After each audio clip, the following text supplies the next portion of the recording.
Bismillahirrahmanirrahim. Assalamualaikum warahmatullahi wabarakatuh.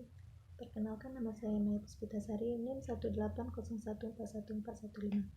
Baik, di sini saya akan menjelaskan sedikit mengenai keterampilan menggunakan media dan alat mata kuliah micro teaching yang diampu oleh Ibu Yuwanita MPD, Prodi Pendidikan Guru Sekolah Dasar, Fakultas Keguruan dan Ilmu Pendidikan, Universitas Muhammadiyah Bangka Belitung.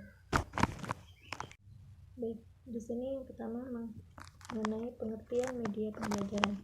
Di sini saya mengambil dua pengertian menurut para ahli. Yang pertama menurut Arsyad tahun 2002, Sadikman dan kawan-kawan tahun 1990 mengatakan bahwa media, bentuk jamak dari kata medium, merupakan kata yang berasal dari bahasa Latin medius, yang secara harfiah berarti tengah, perantara, atau pengantar.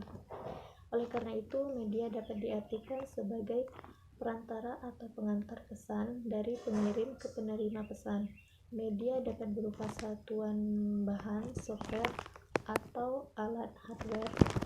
Sedangkan yang menurut Association of Education dan Communication Technology mengatakan bahwa media sebagai segala bentuk dan saluran yang digunakan untuk menyampaikan pesan dan informasi. Selanjutnya, tujuan media pembelajaran. Tujuan media pembelajaran ada beberapa. Yang pertama, agar proses belajar mengajar yang sedang berlangsung dapat berjalan dengan tepat guna dan berdaya guna. Yang kedua, untuk mempermudah bagi guru pendidik dalam menyampaikan informasi isi materi kepada anak didik.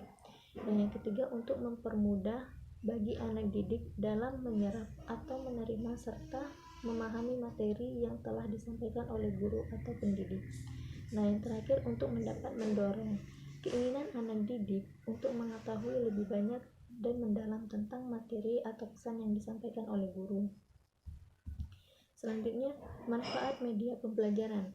Terdapat beberapa manfaat dalam media pembelajaran. Yang pertama, meningkatkan variasi belajar, motivasi, dan memudahkan pembelajar dalam menerima materi pembelajaran. Yang kedua, membantu pengajar dalam proses pembelajaran. Yang ketiga, memberikan penjelasan serta gambar dengan cara yang mudah dipahami pembelajar. Yang keempat, menciptakan suasana yang sinergis. Yang kelima, lebih efisien dari segi waktu. Yang keenam, tercipta suasana belajar yang menyenangkan tanpa tekanan dan tidak membosankan. Yang ketujuh, metode mengajar bervariasi, menari sehingga pembelajar tidak merasa bosan. Yang terakhir, terjadi komunikasi yang efektif antara pengajar dan pendidik. Selanjutnya, faktor-faktor yang dapat mempengaruhi pemilihan media pembelajaran. Yang pertama, tujuan instruksional yang ingin dicapai. Yang kedua, karakteristik siswa. 3, jenis rangsangan belajar yang diinginkan seperti audio atau visual, keadaan latar atau lingkungan dan gerak atau diam.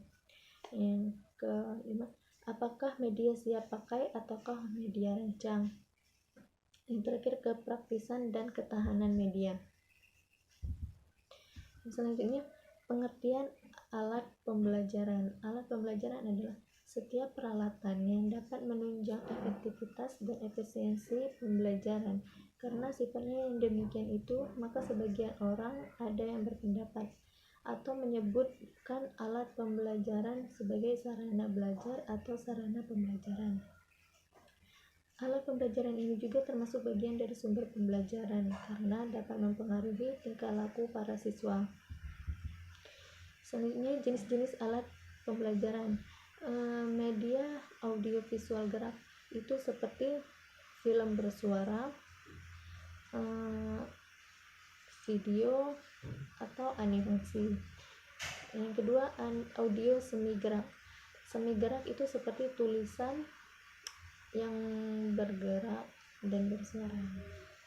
Yang selanjutnya, media audiovisual diam seperti slide yang terdapat dalam PPT. Yang selanjutnya, media visual bergerak seperti film yang ada di. Selanjutnya, jenis-jenis media alat peraga. Yang pertama, audio, yaitu radio pendidikan.